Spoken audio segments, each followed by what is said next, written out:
Samahan niyo nga pala ako at papakita ko sa inyo kung saan kami pupunta ngayong araw. Nga pala ako sa bahay ng aking pinsan. Siyempre, nagbabantay muna ako ng bata. Kasi maghahanap kami ng mga kasama namin sa pupuntahan namin. Pupunta nga pala kami ngayon ng bundok para ma-relax naman yung aming mga mata.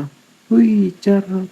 Ito na nga, pupunta na nga kami doon sa pupuntahan namin at mapapawaw talaga ito sa sobrang ganda. Ito nga lang pala ay matatagpuan sa Bansud Oriental, Mindoro. Siya nga pala, ito nga pala ay Barangay Kundrason. At first time ko nga lang din pala pumunta dyan at napawaw talaga ako sa sobrang ganda. Summer na nga pala dito sa amin kasi yung ilog konti na lang yung tubig. Malapit lang din pala to sa amin mismong barangay. Mataga din dito sa amin sa Bansud ay dayuhin nyo na nga pala tong Barangay Kundrason at mapapawaw kayo sa ganda ng mga view dito. Yung nakikita nyo nga pala, daan pa lang yan papunta doon sa pupuntahan namin pero napakaganda na talaga. Kita nyo nga pala yung pupuntahan namin sa personal para mawawala yung problema nyo.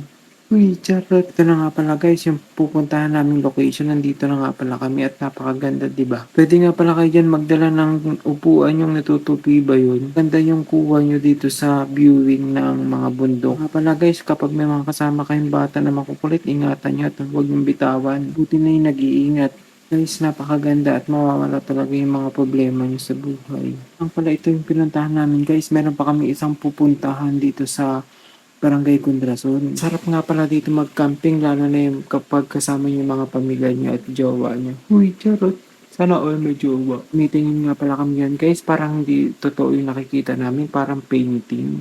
Kaganda nga pala talaga yun sa personal. Lalo na kapag napuntahan niyo to guys.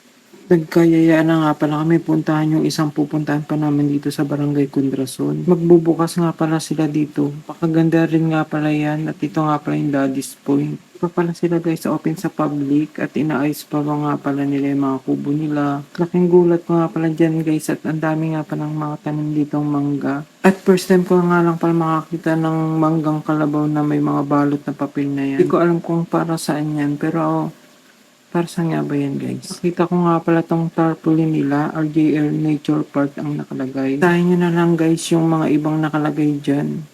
Maganda rin siguro dito mag-event yung mga like kasalan, birthday yan. Sobrang press ko nga pala dyan guys dahil nasa ibabaw kami ng bundok. Maraming salamat nga pala sa mga pinsan ko at sinama niyo ako dito. Kauwi ko nga pala guys at dumating na nga pala yung in-order kong iPad mini 4. Pala gagamitin ko nga pala to sa pag-i-edit at pagbibideo na rin. Uy, chat. Maraming salamat nga pala sa panonood sa mga bidyong ginagawa ko. Ayos ko nga pala yung upuan para maganda sa video. Uy, charot. Kaya nga pala binili ko tong iPad na to para maganda yung pag-i-edit ng video ko at para malaki na rin.